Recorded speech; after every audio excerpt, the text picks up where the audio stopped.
p.m. So I'm going to go ahead and call our meeting to order, regular scheduled meeting of the Del Norte Solid Waste Management Authority, this Tuesday, December 21st. And I'll ask Kara if you would please call the roll.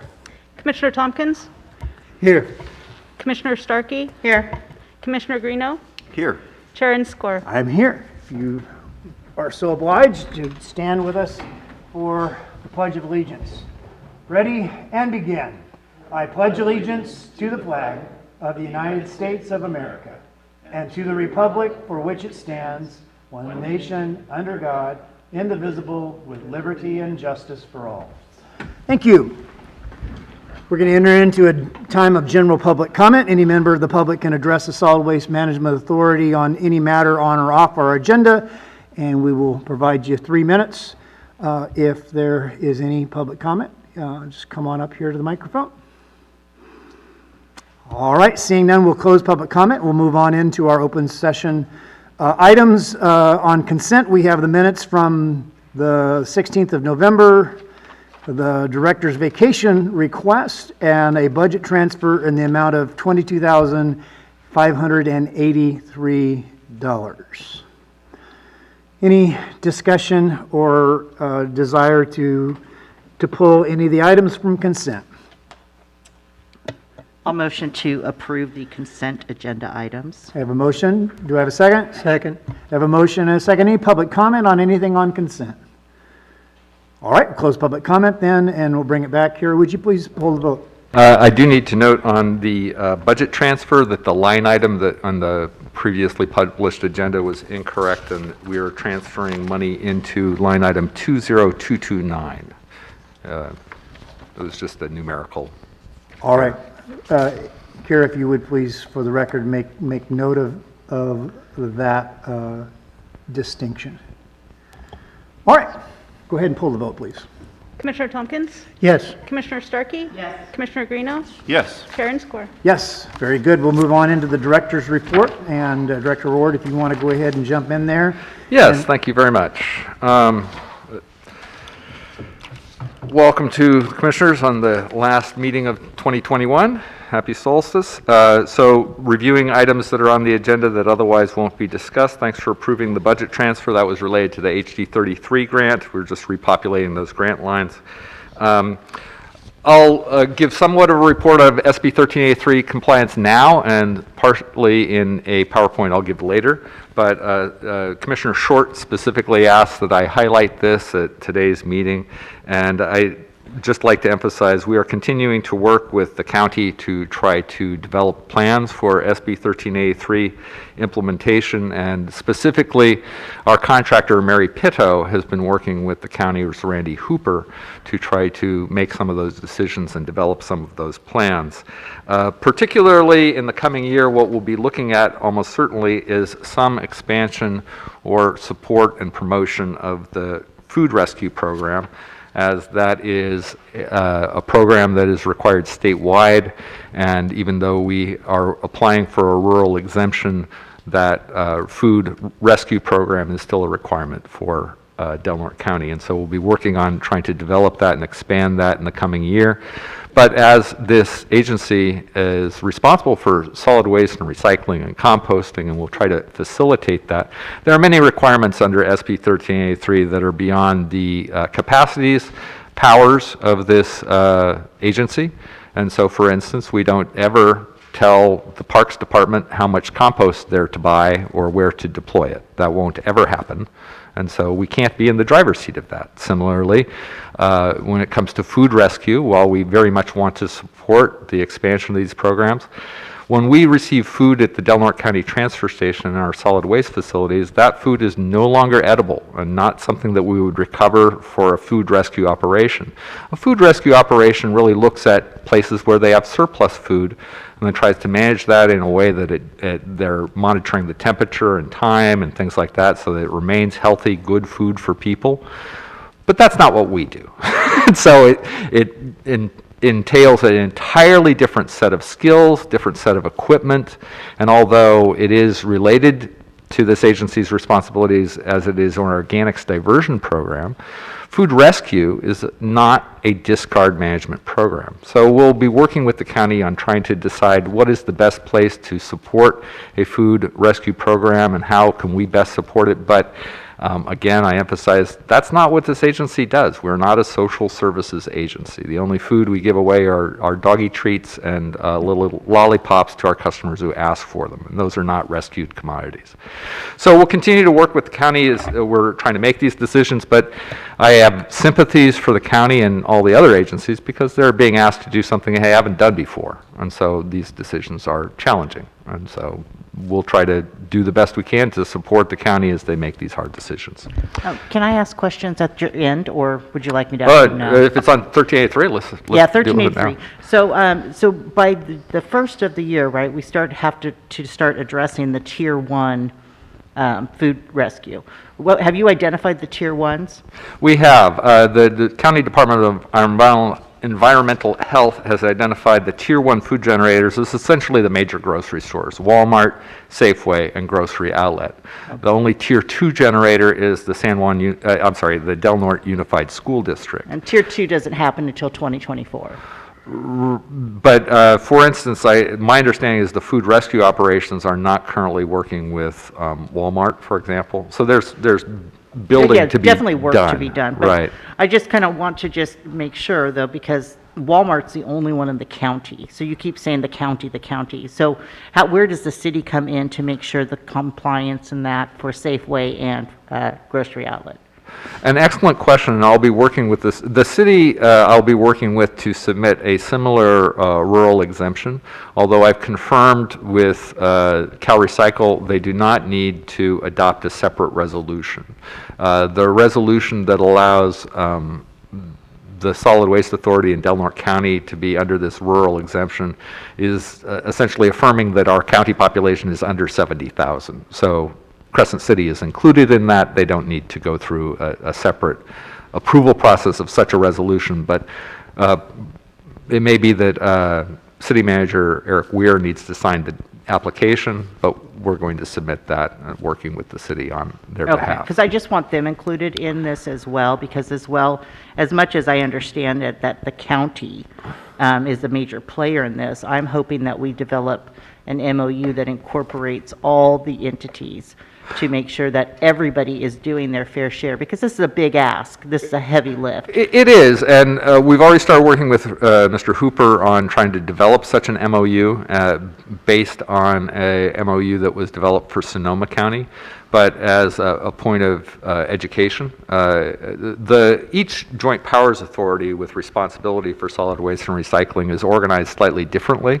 And so, for instance, Sonoma County's JPA, there are a lot more cities, they're not rural, and their responsibilities are really just for yard debris and household hazardous waste. And so they don't deal with collections, they don't have the collections franchise, they don't deal with recycling.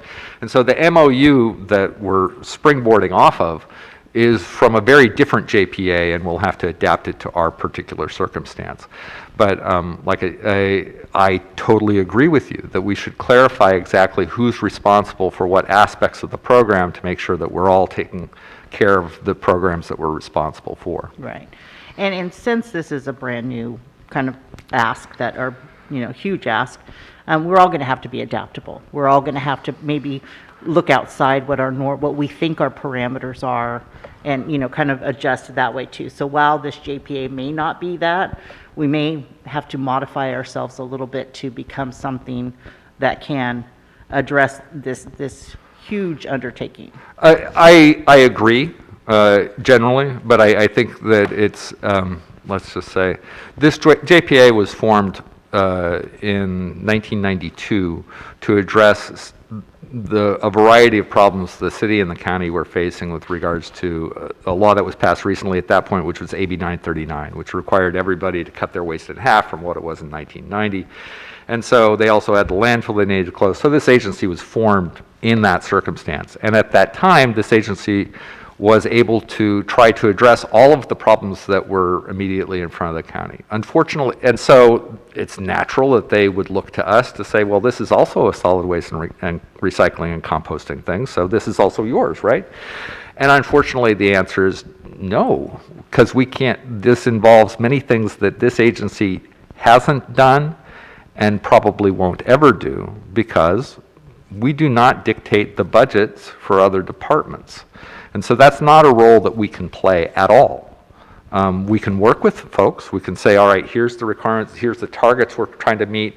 Here, we can try to fulfill the role that we have, but that doesn't give us powers over other county departments, and it won't. Right. And so we will have to work with those entities. Okay, thank you. Just to follow up over what Commissioner Starkey pointed out, and the reality is the only way to do that would be to fundamentally re-envision how the JPA works, which is a huge thing, because number one, we don't have the staffing capacity to do any of these things, and one of the things that the JPA has prided itself on from the beginning is that it has operated without using public money. So the only way to do that is either the partners in the JPA would have to start funding so that we could expand Right. the staffing, and/or we would have to put this burden into the rate structure so that people would have to pay for this for us to be able to do all these things. And we're not alone in facing these kinds of conundrum with SB 1383. There's other rural communities, and there's metropolitan communities that are scratching their heads saying, how on earth are we ever going to do this Yep. with the staffing structures that we have? Are we going to have to either go back to member agencies and say, we need you to start funding these with public dollars, tax dollars, or we're going to have to transfer these costs to ratepayers? I don't think the legislature understood that. I don't think that they thought this through when these far-reaching impacts that 1383 is placing, and disproportionately on small rural communities, which is why the exemptions are in place. But the exemptions are not enough, because they're an exemption, but they don't eliminate the responsibilities. What they do is they give you time, and they may reduce some of the requirements, but they don't eliminate them. That's right. So it's a really good point to talk about of how we do this, and I'm certainly not in a position where I'm thinking that either one of our member agencies are at a point in time like, well, we need to start putting money into this to be able to do this. It's just another level of why 1383 is so frustrating for all of us. But it's frustrating, but it's here. It is. So, I mean, we can complain about how frustrating it is, or we can be like, okay, I just want to make sure that the city is sitting down at the table with the county, Absolutely. with the JPA, because I think this is a problem that we all need to solve Absolutely. together. Yeah. And we all need to realize each one of us has to put in something and sacrifice something. Agreed. And there may be, for instance, one of the things, and I don't know exactly how this would work, but one of the things this agency has is a rate structure. And we have the ability to, and that's not, that doesn't make everything easy. No. But I recognize that that's a particular challenge for the county, for example, right? So there may be some ways where we can use the assets that we have available and find ways to help each other. Just like our contractor is working with the county to try to help develop these plans. I will say this, I agree with you both, and it is unfortunate that this burden is being placed on our county and city. I think all the while we're planning to implement this, we also need to be talking to our state representatives to see if there might be a solution to this extra burden that's being placed on these rural communities, because there's a lot of communities that just don't have the funds to implement these things. I concur, and we'll talk a little bit further about that, but I think advocacy is really important because we need programs that make sense. Yeah. And it's very hard to finance a complete revision about how you've been managing things. And that is a challenge that we need to continue to discuss. For the greenhouse gas benefits of food waste collection, for example, which is one of the requirements under SB 1383, in rural communities like ours, I really question that that's a net greenhouse gas benefit. I just do. And I'm all for trying to control greenhouse gases, but to try to roll out programs that are both more expensive and don't necessarily address the problem you say you're trying to solve, well, to me, there's more to discuss.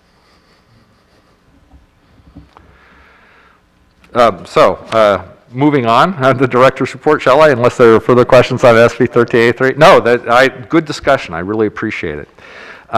So collection events. Last meeting, I did say that we were thinking we were going to be working with Caltrans to develop some collection events called Del Norte Free and Clear, Clean California. And this was to be bulky item collection events on Saturday and Sunday in Gasky and Klamath. And at this point, though, we do not have dates for when those would occur. Caltrans is having challenges getting to a finalized contract. They will not use their existing charge accounts, and until they have an agreement, we don't have a program, and we certainly aren't going to start promoting it until we have that agreement. So we've all agreed that there is no way that we would promote such an event until at least 3 weeks after we have an agreement in hand, because it takes a while to get the word out, to let people know when and where, to plan staffing, all of those sort of logistical issues. And so until we have an agreement, we don't have dates. And so all I can say is that at this point in time, I would anticipate looking at the first of those in either February or March. But we are thinking that they will probably go ahead, and we probably will have bulky item collection events in 3 or 4 locations across the county before the end of 2022. Looking at other items that are on the agenda, we've got an extension of an agreement with DDR. We've got a GASB 75 actuarial report looking at our other post-employment benefits. We'll have a resolution related to authorities' properties. And regarding personnel, we continue to have to be somewhat challenged in terms of staffing. We have 10 total positions. Currently, we have 8 filled, and our new employee, William Moore, is now under training. And so we anticipate that in the next couple months, we probably will be doing additional hiring. I am especially grateful this month for the capable and hardworking staff we have that have kept our operations running smoothly despite these challenges behind the scenes. With that, I'd be happy to answer any questions. Questions for Director Ward before we move on to financials? No, I appreciate you taking the time in the middle of it to answer my questions. Thank you. All right, let's go ahead. Okay, so attached to the director's report is the kind of work that Mary's providing in that it's a generic edible food recovery program.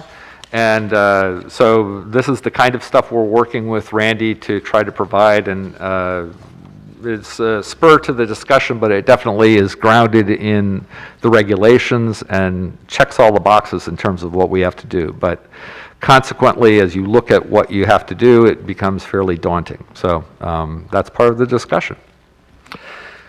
Looking at the financial reports, at the end of October, we had $1.395 million in the bank, plus $198,000 for last month's rent. So that's just our cash flow.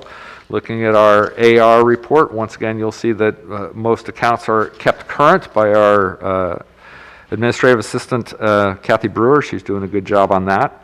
If you look at the claims approved by director, once again, you'll see the largest expense goes to Hambro WSG for the good services they provide at the Del Norte County Transfer Station. And then the next largest expenses go to the Del Norte County Auditor for the interfund cost plan, as well as for the credit and debit machines. Because we do continue to see an increasing amount of charge customers and debit card customers through the facilities. Looking at our cash flow for the last month, comparing to years prior, a little bit down compared to where we would expect to be in terms of revenues at the Del Norte County Transfer Station. At the end of November, we were just $3,800 over budget, which is still over budget, but again, a little bit down from what we would expect. But our franchise fees are well ahead of budget, so considering both of those together, at the end of November, we are $34,573 ahead of budget in terms of our revenue lines. I'd be happy to answer any questions. All right. Okay?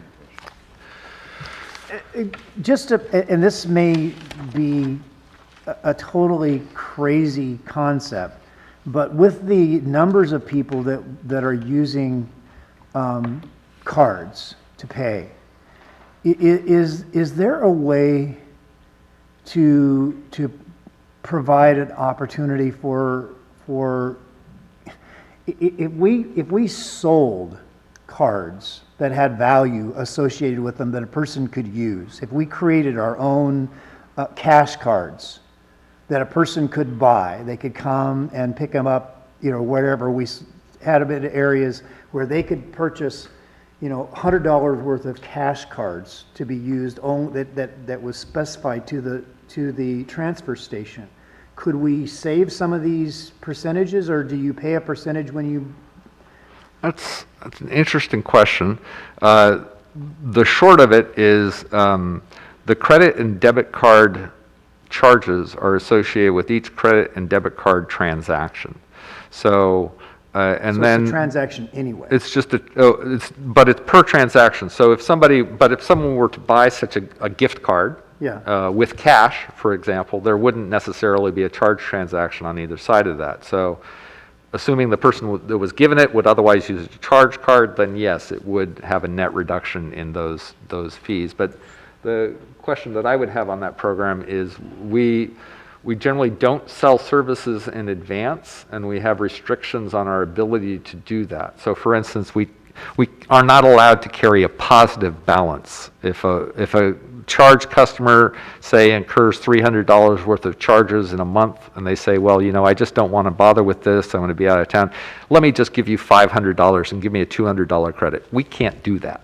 We basically can't accept any of that money, and until we have the right amount, we can't accept it. Okay. So Fair enough. So that would be the question that I would have about it. But along those same lines, I mean, I'm not talking anytime immediate, but would it be an incentive to, if you pay in cash, it's a little bit cheaper?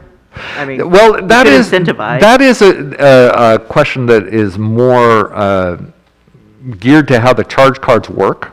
In that, yes, the part of and you're absolutely correct in drilling down on this, in that it is more expensive for us to handle a customer who's paying with a credit or a debit card. And so at various gas stations, you'll have a different credit card and a cash price.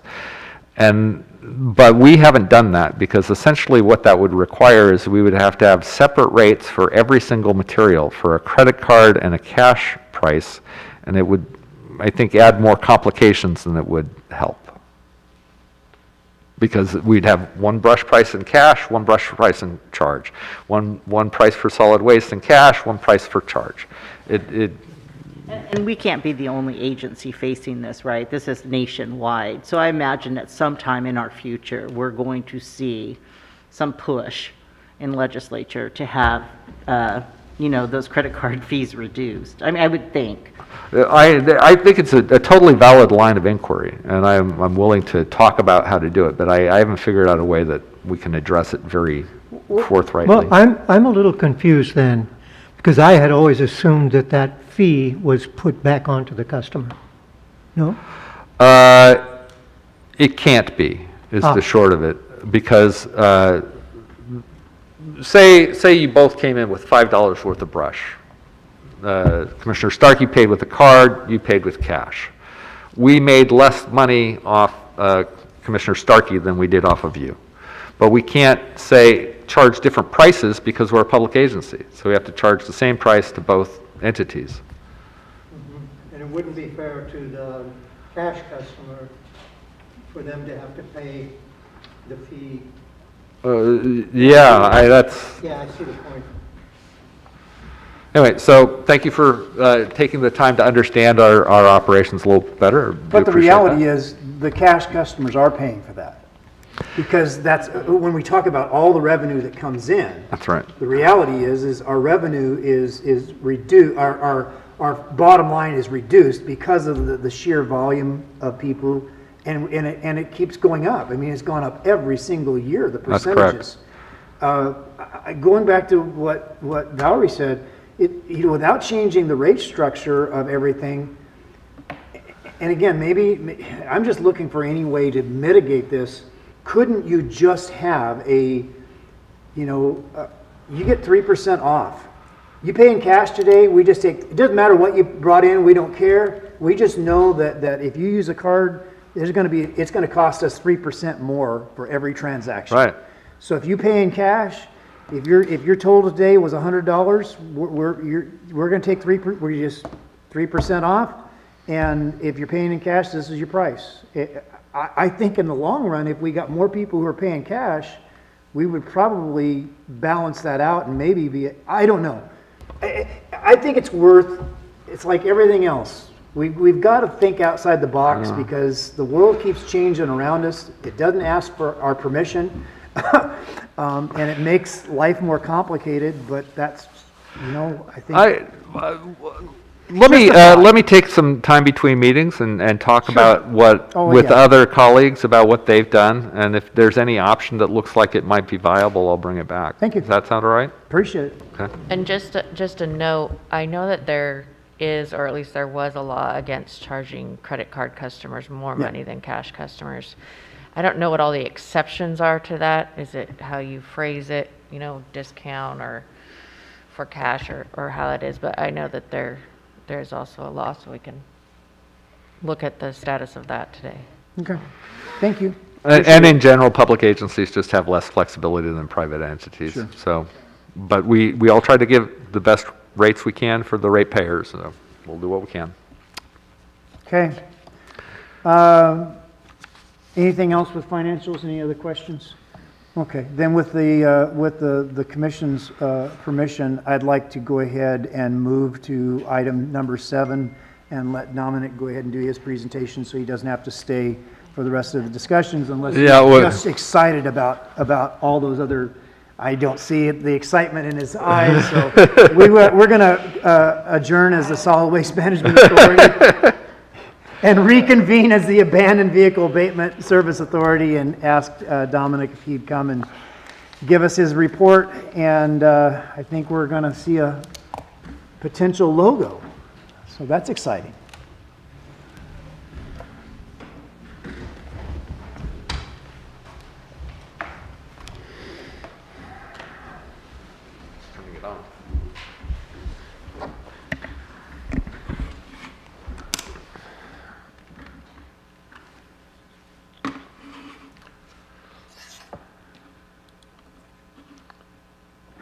All right.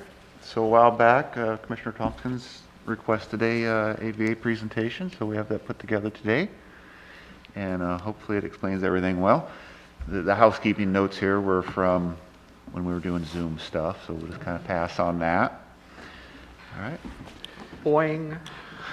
So we have here, what is the AVA program, which is the Abandoned Vehicle Abatement Program. The California Highway Patrol's Abandoned Vehicle Abatement Program was designed to provide guidance to counties who wish to develop and administer AVA authorities. The AVA program is recognized as a means to remove abandoned vehicles that create a public nuisance and a health or safety hazard. Currently, there are 37 counties in the state of California participating in the AVA program, including Del Norte County. So we have a historical perspective here. California established a statewide abandoned vehicle abatement program with the enactment of California Vehicle Code sections 9250.7 and 22710. Sections 9250.7 provided funding source for the program through the establishment of a one-time $1 service fee on all vehicles registered in California beginning in 1973. Sections 22710 of the Vehicle Code establish the operational requirements, including the requirement for the California Highway Patrol to administer the program. From the time that this program was enacted through to today, the legislature recognized that the problem of abandoned vehicles was continuing to grow, creating a public nuisance and a health and safety hazard, and that local governments lacked sufficient funding and the resources to adequately address these problems. So amendments to sections 9250.7 and 22710 remove the Abandoned Vehicle Trust Fund money appropriation administration from the CHP and realign the AVA program as follows. The CHP would provide abandoned vehicle abatement program guidelines for a service authority. Additionally, the CHP would review abandoned vehicle abatement program plans submitted by a service authority to ensure they are consistent with the guidelines and provide revisions, recommendations to the submitting service authority. Service authority would be established for the abatement of abandoned vehicles when a county's board of supervisors by a 2/3 vote and a majority of the cities having a majority of the incorporated population within the county adopted resolutions which provided for the establishment of authority and a $1 registration fee imposition. Further, the State Controller's Office with the abandoned vehicle trust fund money would be continuously appropriated to the State Controller's Office for disbursement to each service authority with an approved abandoned vehicle abatement program plan. And then the Department of Motor Vehicles transmits that money, they collect it and transmit it to the State Controller's Office and then to the AVA fund. Sections 9250.7 was amended to require all commercial motor vehicles to an owner residing within a county with an established service authority to pay an additional service fee of $2. And then further sections were amended in the vehicle code. An additional service fee of $2 was assessed to commercial vehicles' weight fees. And then a fiscal year-end report to be submitted to the State Controller's Office by a service authority which had been in existence for at least 2 years. So they're kind of raising the revenue there. They started out with the $1, added on some additional ones. And the sections were amended further, so the fiscal year and report submitted to the State Controller's Office will also include the number of notices to abate issued to vehicles during the previous fiscal year, the number of vehicles disposed of pursuant to the ordinance adopted pursuant to sections 22710 during the previous fiscal year, and the total expenditures by the service authority for towing and storage of abandoned vehicles during the previous fiscal year. So that's what you see in our quarterly reports that come in. So membership in the authority, so requirements for participation here. Membership in the authority will be open to all cities who, by an approved resolution of their city council, agree to participate in the authority. In addition, the County of Del Norte shall be entitled to membership also by an approved resolution of the Board of Supervisors. Thank you, Supervisor. Board of Directors, I think that's where you guys come in. The authority shall be governed by a board of directors to be selected by members of the authority. All terms shall be at the discretion of the Board of Supervisors. The duties of the Board of Directors will include, but are not limited to, preparing and recommending to the County Board of Supervisors and City Council's action regarding the Abandoned Vehicle Abatement Program, preparing and submitting a service plan to the State of California Highway Patrol, conducting and reporting the results of any survey, study, or analysis pertaining to the program, managing the financial affairs of the authority, modifying and or approving annual reports to the State Controller, and disbursement of funds.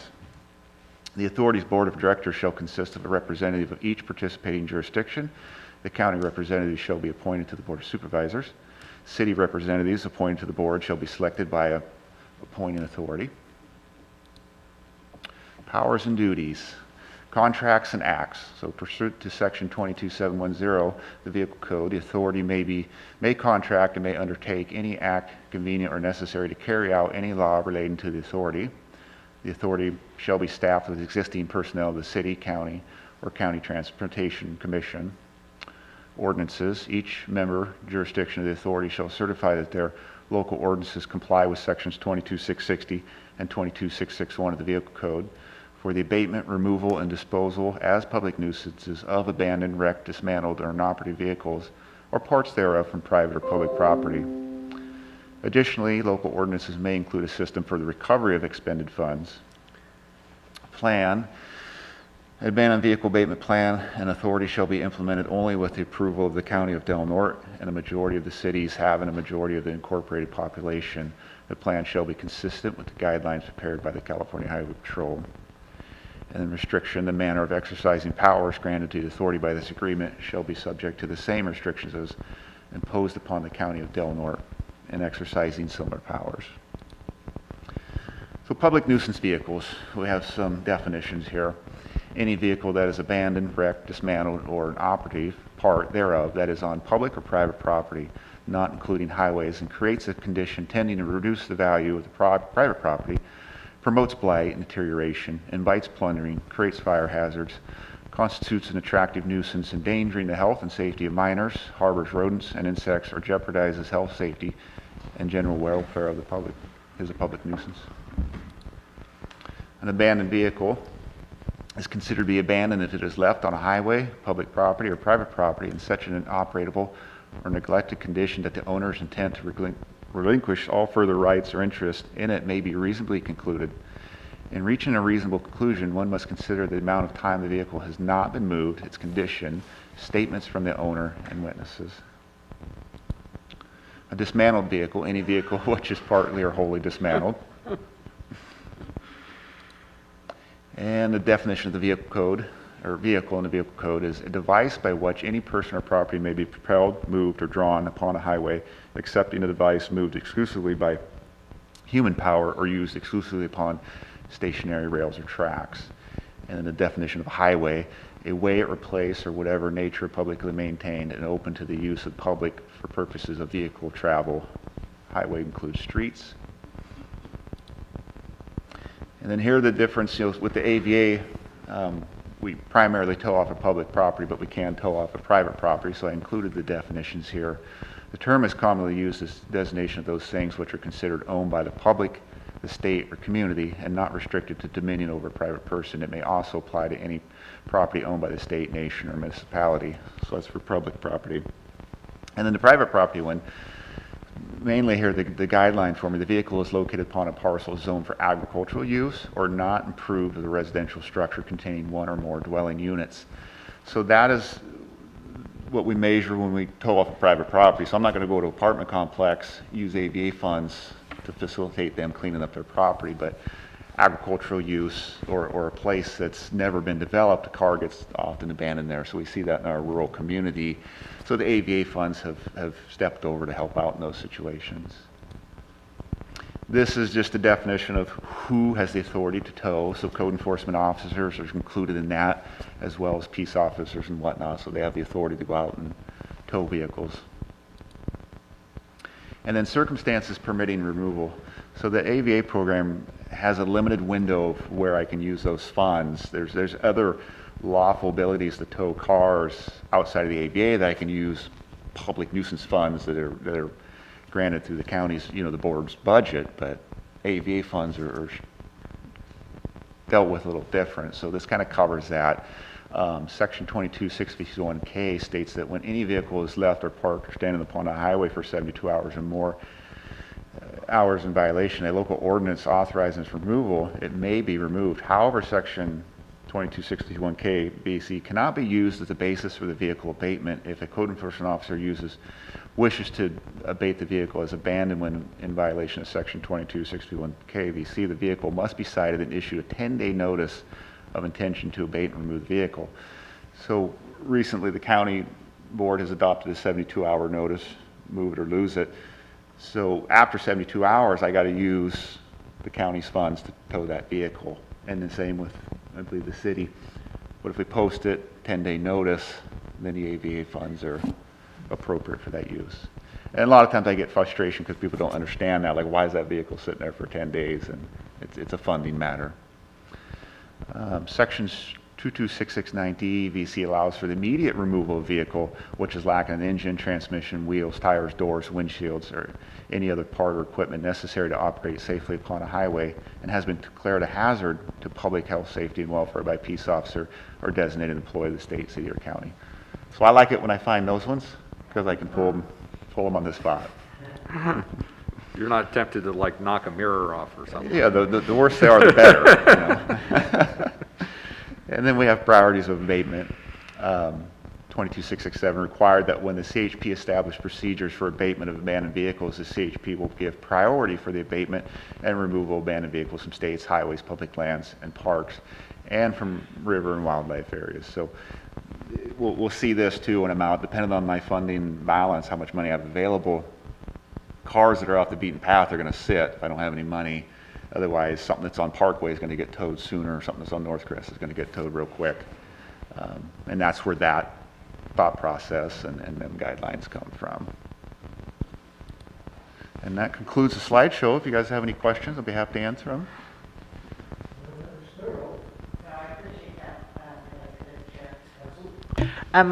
So this really is helpful because then when you have on 7.1, the Exhibit A, so breaking it down is the registration fees that we got is that $2 per vehicle, what, right? And that's 66,607. Yes.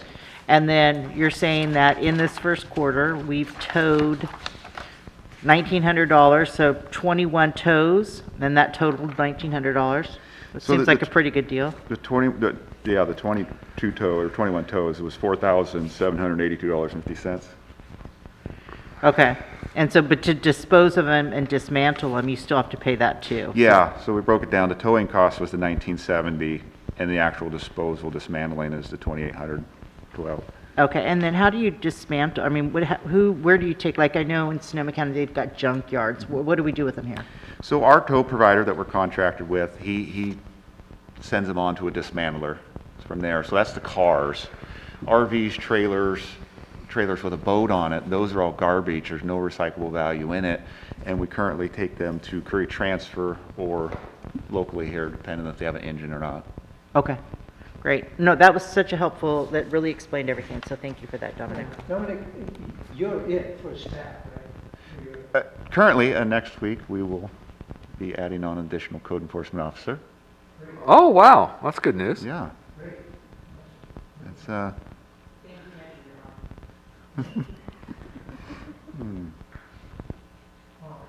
okay, that's,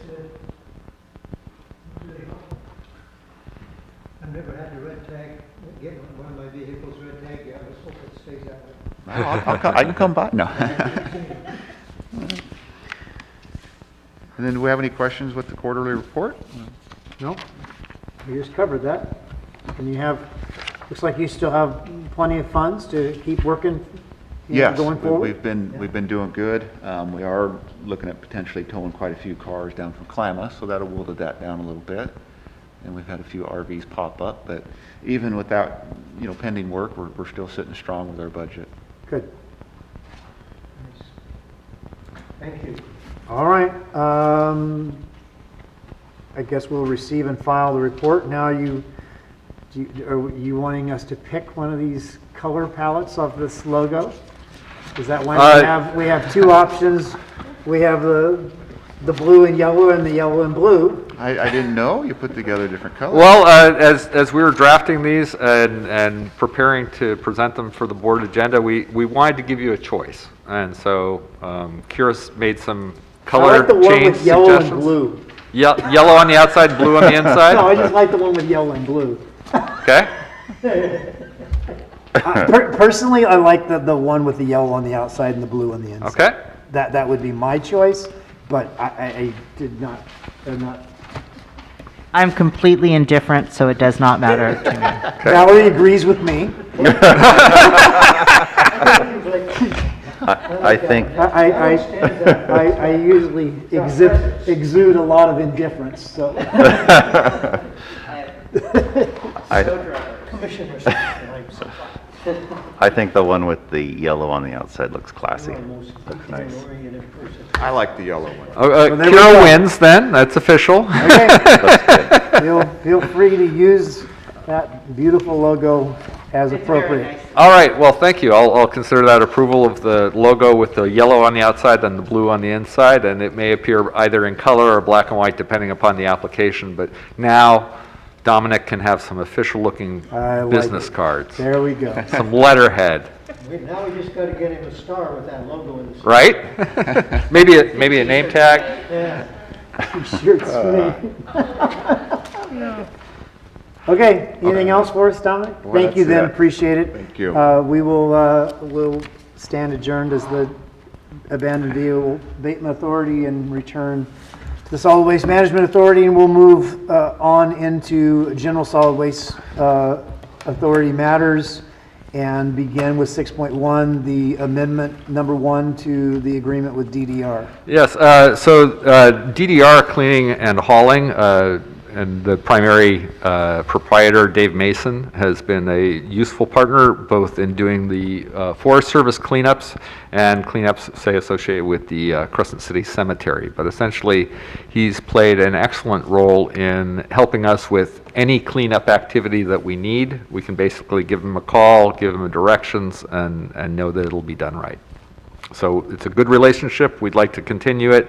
So this extends the agreement under the current terms through the end of December 2024. With no other changes to No other the changes. contract? Rates are the same, everything Perfect. else is the same. Okay. I just have one quick question. So I understand what he did at the cemetery. He did a beautiful job and it was helpful. What is a Forest Service cleanup? Quick example. Yeah. So we have just finished up what's known as a Resource Advisory Committee grant with the U.S. Forest Service, and essentially it is funds from the U.S. Forest Service to clean up U.S. Forest Service properties. So some of that, their staff brings in materials. Some of it is cleaned up by groups like the Smith River Alliance, who finds materials and then pulls them in. And some of it is specifically something that takes a lot of manpower or equipment, and those we write up a little report, we send it off to Dave Mason, he goes and cleans it up. That's what he does. Thank you. I move to approve this amendment number 1 to the professional service agreement with DDR Cleaning and Hauling, extending the agreement through December 2024. All right, I have a motion. Do I have a second? I'll second. All right, any public comment? Seeing none, we will bring it back. Kara, would you please poll the vote? Commissioner Tompkins, Yes. Commissioner Starkey, Yes. Commissioner Greeno, Yes. Chair and Score. Yes. All right, let's move on to 6.2 and the discussion regarding GASB 75. So this is an annual report we're required to do that essentially assesses how our other post-employment benefit liabilities are accruing relative to the amounts we're setting aside to pay those liabilities. We're on track to pay $140,000 this year, as we did last year. Last year, unfortunately, we got that check in just a little bit late, but it will continue. And I think the most relevant page to look at here is page 9 of this report. And you'll see on the leftmost column how we did at the end of 2021, and on the far right, you'll see the column for 2018. And if you look at the bottom line, looking at the net OPEB liability as a percentage of the covered employee payroll, you'll see from 2018 to 2019 to 2021, that percentage has been going down. And that's the direction we want to continue. So that is affirming our general policy of slightly overpaying our liabilities as they accrue each year, so that hopefully we'll get to the point where they're no longer exceeding the amount we have set aside. So it is a status report, but this goes into our annual financial report, so some of this information gets incorporated into our annual audit, but this is presented for information, and if the board has any comments or questions, then we can address those now. Okay, any questions, No. comments? Okay, very good. Then we'll receive and file Yep. the actuarial report. And our final item is a resolution regarding the properties closed to the public. We've had ongoing problems, as many folks with public property have had in the last year or two. We have increasing campers and folks who are taking residence on these properties for extended periods of time. And so we want to begin a process by which we can not have residents on properties that are not residential properties. And so this is the first step in that. And Martha's prepared this resolution. Do you have anything to say about it? Yeah, I just say that if the board recalls, I think about a year ago, we started the trespassing ordinance that was introduced by this board, but it has not gone through the process of being approved by the county and the city yet and coming back for final adoption. So as an interim measure, I proposed that the board adopt a resolution to put it's not a trespassing ordinance, but it is a policy saying these properties are closed to the public at these times. Because without that, we really don't have anything official stating that. So this makes it clear, and we can begin noticing individuals that are on properties where they shouldn't be, that they need to leave because the board has determined the properties are closed. But there is no enforcement because it's not an ordinance. It's just a courtesy. Well, no, there'd still be enforcement. It's just not going to be per the ordinance. So part of our conversation will be moving forward, talking to the sheriff's department about what are they going to require. Either they could come in and say, okay, this property's closed, you need to move along or you're trespassing, or we could go to court and get a judge's order if that's what they require first, and they say, this property's closed, you cannot be here, you must leave. But without any official action or policy stating that they're closed, then we really don't even have that option.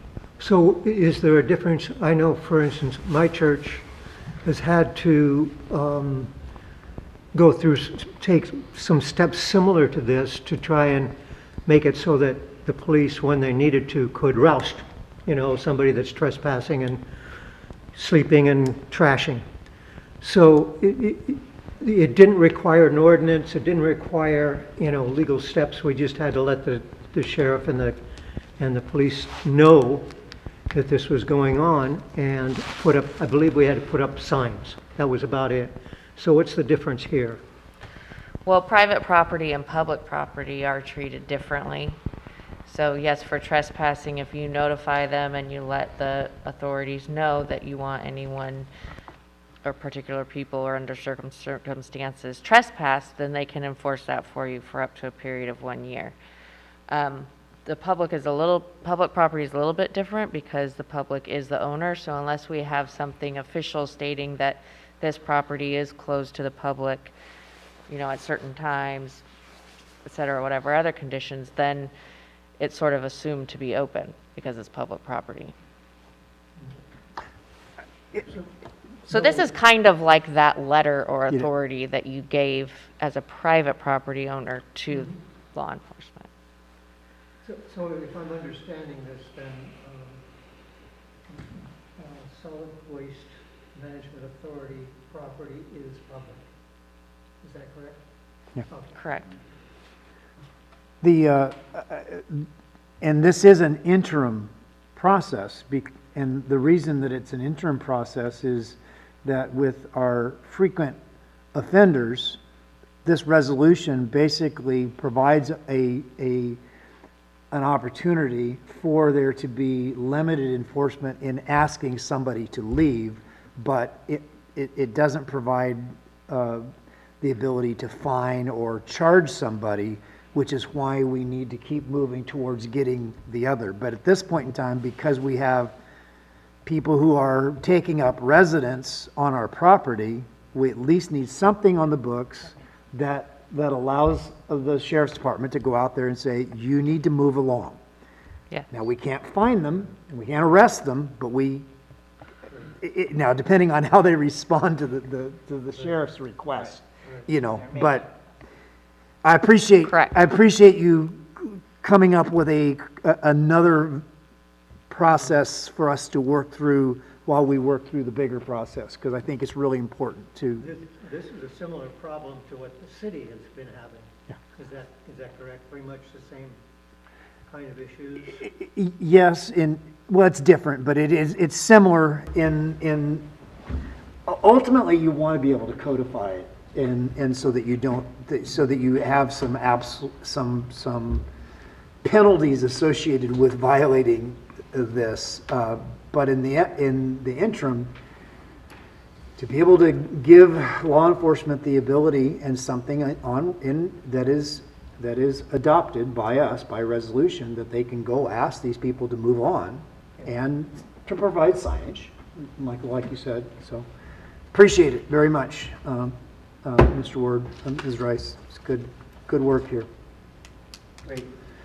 Uh, I'd like to make a motion to approve this authority resolution 2021-02, declaring certain properties closed to the public. All right, I have a motion. Do I have a second? A second. All right, any public comment? All right, any other discussion? Very good. Then, Kira, would you please poll the vote? Commissioner Tompkins? Yes. Commissioner Starkey? Yes. Commissioner Greeno? Yes. Chair Greeno? Chair Inscore, sorry. Yes. All righty. And I hate to do this, but I neglected to, during the director's report, I actually have a PowerPoint covering the state of the agency. And so if I might, I'd like to present that before we go into closed session. Absolutely. Okay, so in years past, a couple years back, I used to regularly summarize the monthly reports and provide y'all with a State of the Agency annual report, but largely it was a compilation of those monthly reports. But I figured since the board specifically asked me to do that, and I feel remiss at not having that before you, I thought I would make a start, at least start the conversation now and follow up in the coming month. So next slide, please. Oh, okay, there we go. So what are the authority's responsibilities? We provide staff at the Del Norte County Transfer Station, the Klamath Transfer Station, the Gasky Transfer Station. We maintain and monitor the Crescent City landfill. We're responsible for plans, permits, programs, and reporting related to solid waste, recycling, and composting activities. We're responsible for household hazardous waste programs. We administer public meetings just like this one, and we also oversee and are responsible for the trash collections franchise and the transfer station operations agreements, as well as responding to proposed or new legislation or regulations, adopting and enforcing authority ordinances, and the board also serves as the Abandoned Vehicle Abatement Service Authority. Next slide. So looking at overall, this agency is responsible for about $9 million of activity each year. That amount keeps going up with inflation, but most of the activities are done by Recology, and that 57% of solid waste expenditure goes to Recology to provide the collection services that they do under the agreement with this agency. 25% of the system-wide revenues go to Hambro WSG for their good services at the Del Norte County Transfer Station, and 18% of the system-wide revenues go to the authority staff to man the gates and do the things that we do. But you can see that although the reason why I have that shaded green circle around the whole thing is to indicate that the authority is responsible for the whole pie. But the biggest slices of that pie are private companies that are providing the services to our customers. So even though we're a public agency providing these services to the public, ours is the smallest slice of the pie. Next slide, please.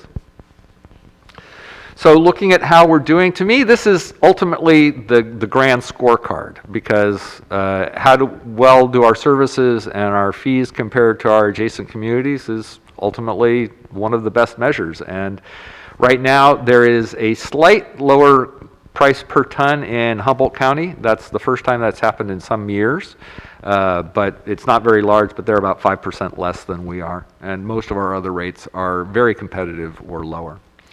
Next slide, please. We're also responsible for the transfer station scale repair and recalibration. We're responsible for the landfill gas service and groundwater monitoring and erosion control. Thanks to Kira, she does that with our other crew, but she's the driver on that one. Next slide, please. We do outreach. So we, for instance, sponsored the Eco Hero presentations in schools, and we continued that this past year. Next slide. And Kira worked with Elena Cisneros and Koya Tuttle and others to put together a composting and recycling workshop that was then a video broadcast. So here's a screenshot of Elena Cisneros, who's the environmental resources specialist from the Taloa Dine. And this is a screenshot from the video workshop, and it was presented to the Yurok Tribe and Taloa Dine environmental outreach professionals. So I'm very happy about that, because it's the first time that we've worked so closely with the people who are doing environmental outreach countywide. Next slide. We do, of course, support beach, river, and community cleanups. Next. We do collection events. So we've got the annual household hazardous waste event on the right. On the left, you see one of our previous mattress recycling events. And although we haven't had a mattress recycling event this last year, what we have done is we've worked with the Mattress Recycling Council in a couple different ways. One is Recology customers can have a mattress collected, and that will go through the mattress recycling program. And we already had those bulky waste collection programs. But additionally, I was also able to negotiate with the Mattress Recycling Council. If we find abandoned mattresses on the side of the road, I can now call Recology. They'll collect that under the mattress program, and then the MRC will reimburse them. So that's another good expansion of that program. Next slide, please.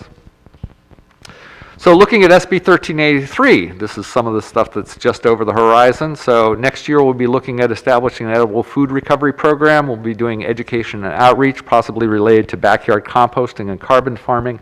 And our first report under those programs will be due in April. And the first annual report will be in October of next year. In 2024 is when some of the other deadlines start hitting. You can see that we have to make action against non-compliant entities. Those are primarily Tier 1 and Tier 2 generators.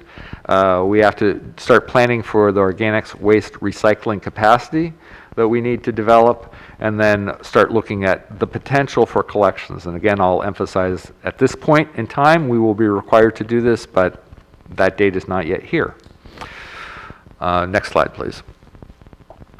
So some of these jurisdiction responsibilities I thought I'd review quickly to show some of the stuff that's up ahead. This includes edible food recovery capacity, organics recycling capacity planning, establishing that edible food recovery program, doing the education and outreach, procuring recyclable and recovered organic products, providing organics collection services by the end of 2026, and monitoring and compliance enforcement. Next slide, please. So in the context of having some of these requirements, the staff, particularly myself, provide advocacy and representation for this agency. I serve on the statewide commission on recycling markets and curbside recycling. I'm one of 16 representatives statewide on that. I am chair of the technical advisory group of the Rural Counties Environmental Services Joint Powers Authority. That represents 24 rural counties. And the technical advisory group does a deep dive on some of the technical issues related to program planning and implementation. I'm a member of CalRecycle's Illegal Dumping Technical Advisory Committee addressing illegal dumping issues. I'm treasurer of the California Product Stewardship Council, and I'm co-chair of California Resource Recovery Association's Global Recycling Council. So all of these mechanisms are ways that I can amplify the board's voice. And so a good example of this happened recently. John Kennedy, who is the legislative analyst for the ESJPA, essentially had a bullet list of different things he was going to suggest be rolled into legislation that would ease the way that household hazardous waste programs can be managed, particularly to make it easier for those programs to receive materials from small businesses. This is a desired service from the small business perspective, in that we regularly have participants in our household hazardous waste event bring in large quantities, and when they find out that if it's business, there's a cost, and if they're a resident, then there's no charge. Oh, this is all from my home, is a regular thing that we hear. And so while we want to provide services to the community, household hazardous waste services are very expensive. It costs us over $50,000 for a one-day event, and it costs us upwards of $150 per vehicle. So I'm all for making it easier to implement programs, but this was having a conversation before he was even bringing it to a legislator who's going to bring it forward. And I was one of the few people to offer input, and the main input that I was offering is, if you're going to expand the ability for us to receive these materials, then you also have to underscore or expand our ability to cover those costs somehow, whether we're charging businesses or charging above a certain threshold amount, or even just reminding us of the different ways that we could recover those costs. But the bottom line is these services aren't free, and while I'm all for making it more reasonable for us to implement these programs, I feel like we need to be whole as an agency, that we can't be placed in a position where we're expected to provide services and not have any mechanism to recover the cost for those services, especially when we're talking about household hazardous materials, which we want to find ways to encourage people to use less of. So this is the kind of feedback that I'm able to offer on behalf of the board before it even becomes legislation. And these kinds of opportunities are the kinds of things that happen because I participate at this level. So moving on, next slide, please. So the statewide commission is essentially trying to provide advice to the legislature and to CalRecycle about how we can move from our current recycling rate, which was in 2019 was at 37%, and our statewide goal is essentially twice that of 75%. So we're being asked, how do you move that line from where it is up to where they want it to be? So next slide. So specifically, the commission advice requested is how to help CalRecycle meet the 75% recovery goal, how to meet the market development goals, how to meet the methane reduction goals that relate to SB 1383 on organics recovery. So 50% reduction in organics by 2020, 75% reduction in organics disposal by 2025, and 20% recovery of edible food by 2025. Identify products that are recyclable or compostable and regularly collected in curbside, and provide CalRecycle feedback on public messaging. So the commission's doing all of these things, but I mentioned this briefly to try, I'm sure that you can understand from attending these meetings how complicated each one of those bullets is. That is, just by bullet listing them out doesn't make them easy or the advice simple. But it is the kind of things we're called to do. Next slide, please. So what can we expect lies ahead in 2022? Certainly we'll have organics and food recovery planning, outreach, and reporting under SB 1383. I expect that some of that will include expanded promotion of backyard composting and carbon farming. I fully anticipate we will be doing more cleanup activities through Caltrans grants and through the U.S. Forest Service grants. I expect in this next year we will have greater visibility on our HD 33 grant, where we're promoting less hazardous alternatives for small propane containers and marine flares. It is time to update the employee agreement, so that will also be coming this coming year. Securing authority properties, which we've already started talking about, and the Northern Transfer Station development.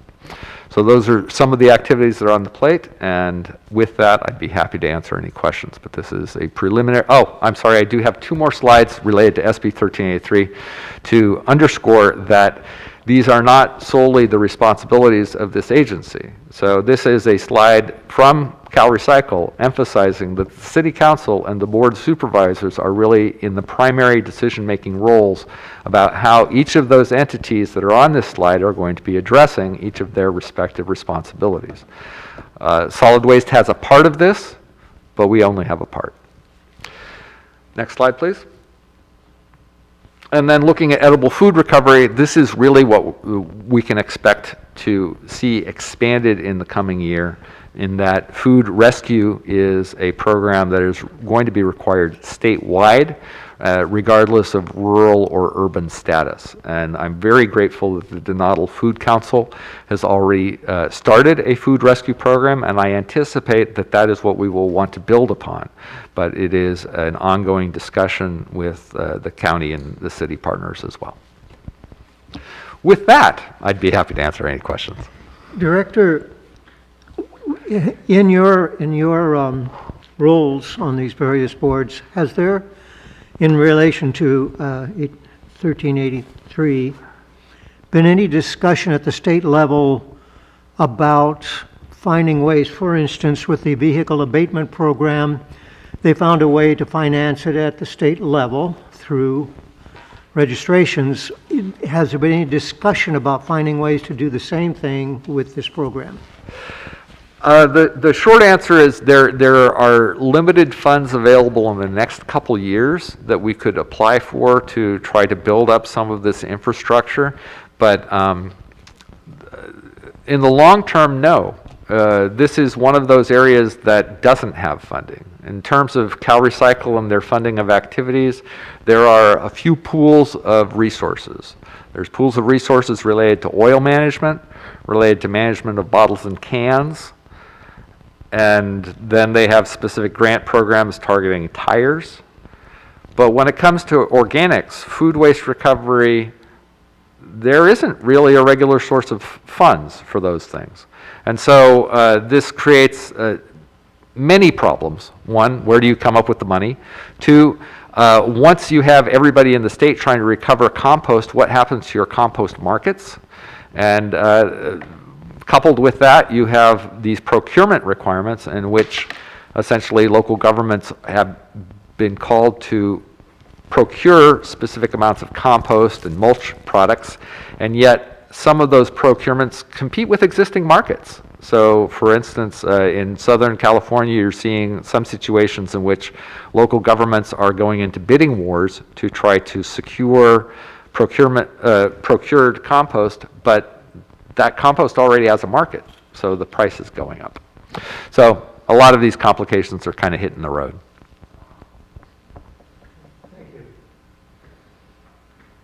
Any other questions? All right, then we will go into closed session, and we do not anticipate having anything to report out, but we will at least come out and close the meeting when we are finished. The one closed session item that we have is personnel related for performance evaluation. Do we have any public comment on our closed session item?